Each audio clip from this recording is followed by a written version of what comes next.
Graça e paz, Talmidim. A martiologia, a doutrina do pecado. O pecado original, uma análise teológica. Salmo 51, verso 5 diz: Eis que em iniquidade fui formado e em pecado me concebeu a minha mãe. O conceito de pecado original, ao contrário do pensamento de alguns, não está ligado simplesmente a Agostinho ou à teologia cristã. A própria teologia judaica alude ao pecado original. O conceito, por exemplo, da Netzarah, a inclinação má, a má natureza, dentro do judaísmo, faz alusão ao pecado original.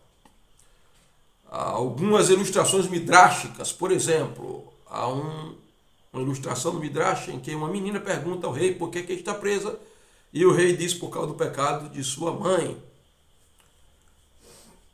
O rabino é questionado porque Moisés, o grande líder de Israel, morreu, e a resposta é por causa do pecado do primeiro homem, Adão, que ao pecado trouxe morte a todos os homens.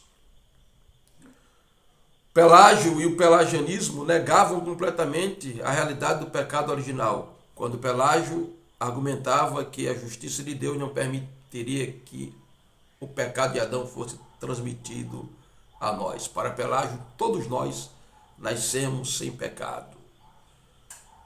Com total livre-arbítrio, não necessitamos da graça de Deus para sermos salvos. A graça não despertará o nosso espírito morto para buscar a Deus. E o que Adão fez foi simplesmente disseminar um mau exemplo. A Bíblia mostra, ao contrário do que Pelágio ensinava, uma conexão entre Adão e Cristo, Adão e nós, Cristo e nós. Romanos 5,12, por um homem entrou o pecado no mundo e pelo pecado a morte. Assim a morte passou a todos os homens, porque todos pecaram. Ou seja, estávamos seminalmente e federativamente em Adão. Mas Cristo assumiu o nosso lugar.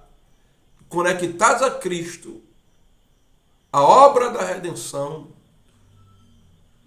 aniquilará o poder do pecado original nas nossas almas e no nosso espírito. Se o que Adão fez foi simplesmente disseminar um mau exemplo, então a morte de Cristo é exemplarismo. Não há eficácia na obra vicária de Cristo, mas Pedro diz que Cristo morreu uma vez, o justo pelos injustos, ou seja, Cristo nos substituiu. 1 Pedro 3:18. Se o que Adão fez foi simplesmente nos dar um mau exemplo, as nossas boas obras nos salvarão. Mas pelo contrário, a Bíblia diz que é a graça que nos alcança, que desperta o nosso livre-arbítrio para que tenhamos fé e creiamos na obra redentora de Cristo. A salvação é algo tão poderoso que a Bíblia chama de nova criação, porque a antiga criação, por causa do pecado original, foi corrompida e nós experimentamos aquilo que a Bíblia chama de depravação total. O semipelagianismo, outra linha que não concorda com o pecado original em sua plenitude, diz que a natureza humana não foi totalmente enfraquecida com a queda de Adão, ou seja, eles negam a depravação total.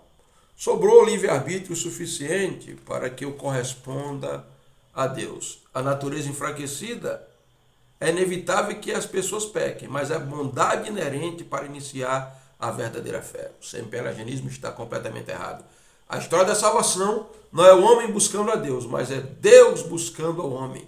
Se a graça de Deus não despertar a minha fé, não tem como eu buscar a Deus. Não existe essa história. Dê 3 passos para Deus, Ele dará 1 para você. Isso é semipelagianismo. Não existe essa história. Deus ajuda quem cedo madruga.